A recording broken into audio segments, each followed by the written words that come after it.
முதற்கட்ட தேர்தல் அறிக்கை முந்திக் கொண்ட எடப்பாடி முட்டு சந்தில் தமிழ்நாடு தான் முதல்வர் ஆக வேண்டும் என்பதற்காக மக்கள் பணத்தை வாரி இறைக்கும் அரசியல் தலைவர்கள் ஏற்கனவே 5 லட்சம் கோடி கடனில் உள்ள தமிழகத்தை மேலும் கடன் சுமை அதிகரிக்க செய்யும் தேர்தல் வாக்குறுதிகளை அள்ளித் தெளிக்க ஆரம்பித்துவிட்டனர். முதற்கட்ட தேர்தல் அறிக்கை என 5 திட்டங்களை அறிவித்த எடப்பாடியார் திமுக தேர்தல் அறிக்கையில் சொல்ல வைத்திருந்த திட்டங்களை முந்திக் கொண்டு எடப்பாடி பழனிசாமி அறிவித்து உள்ளார்.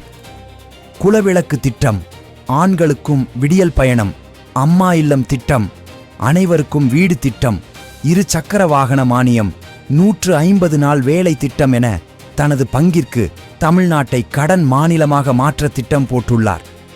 உரிமை தொகை வேண்டாம், ஊழல் இல்ல ஆட்சியே வேண்டும், விடியல் பயணம் வேண்டாம், இருளில் தள்ளாமல் இருந்தாலே போதும், வீடு வேண்டாம் வேலை தாருங்கள், வீடு நாங்களே வாங்கிக் கொள்கிறோம், 2 சக்கர வாகனம் வேண்டாம், எரிபொருள் பணத்தை குறைத்து விலைவாசி உயராமல் பார்த்துக் கொள்ளுங்கள் என மக்கள் சொல்லுவார்களா?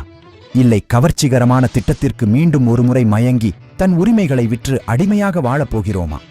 இன்னும் நிறைய வாக்குறுதிகள் அலசி ஆராய்வோம்.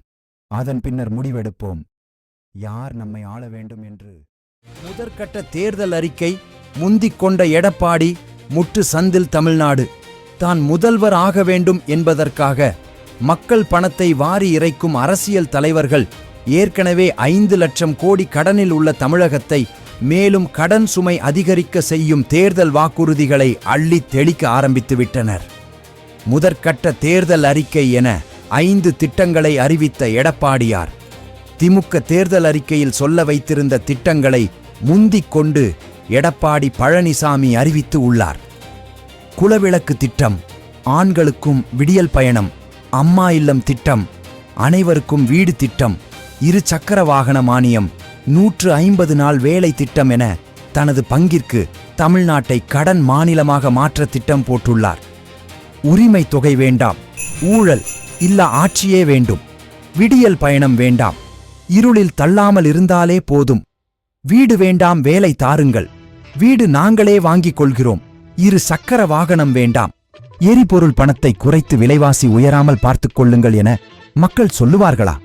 இல்லை கவர்ச்சிகரமான திட்டத்திற்கு மீண்டும் ஒருமுறை மயங்கி தன் உரிமைகளை விற்று அடிமையாக வாழப்போகிறோமா? இன்னும் நிறைய வாக்குறுதிகள் அலசி ஆராய்வோம். அதன் பின்னர் முடிவெடுப்போம்